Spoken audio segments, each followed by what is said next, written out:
Je m'appelle Denis Mukwege. Je viens d'un pays le plus riche de la planète. Pourtant, le peuple de mon pays est parmi les plus pauvres du monde. La réalité troublante est que l'abondance de nos ressources naturelles, or, coltan, cobalt et d'autres minéraux stratégiques, alimente la guerre, source de la violence extrême et de la pauvreté abjecte en République démocratique du Congo. Nous aimons tous les belles voitures, les bijoux, les gadgets. J'ai moi-même un smartphone. Ces objets contiennent des minéraux qu'on trouve chez nous, souvent extraits dans des conditions inhumaines par des enfants jeunes qui sont victimes d'intimidation et de violences sexuelles. En conduisant votre voiture électrique, en utilisant votre smartphone, en admirant vos bijoux, réfléchissez un instant au coût humain de la fabrication de ces objets. En tant que consommateur, le moins que l'on puisse faire,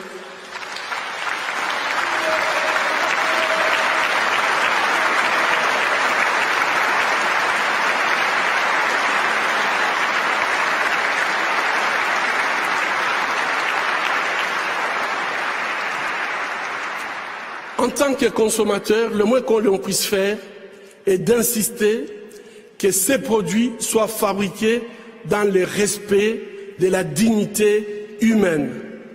Fermer les yeux devant les drames, c'est être complice. Ce ne sont pas seulement les auteurs de violences qui sont responsables de leurs crimes, mais aussi ceux qui choisissent de détourner les regards.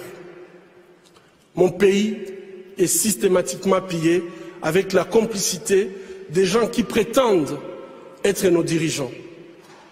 Pillés pour leur pouvoir, pillés pour leurs richesses et leur gloire, pillés aux dépens des millions d'hommes, de femmes et d'enfants innocents, abandonnés dans une misère externe, tandis que les bénéfices de nos minéraux finissent sur les comptes opaques d'une oligarchie prédatrice.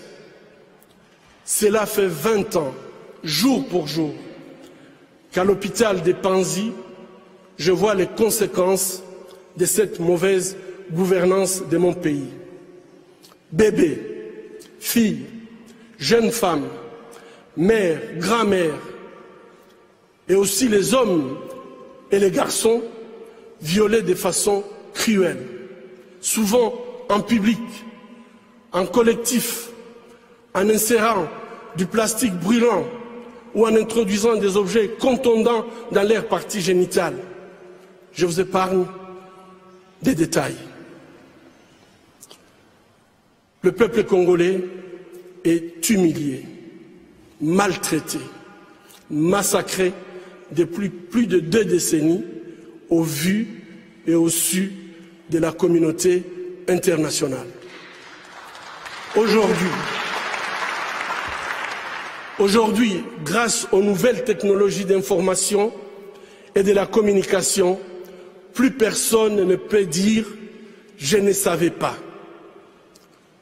Avec ce prix Nobel de la paix, j'appelle le monde à être témoin et je vous exhorte à vous joindre à nous pour mettre fin à cette souffrance qui fait honte à notre humanité commune.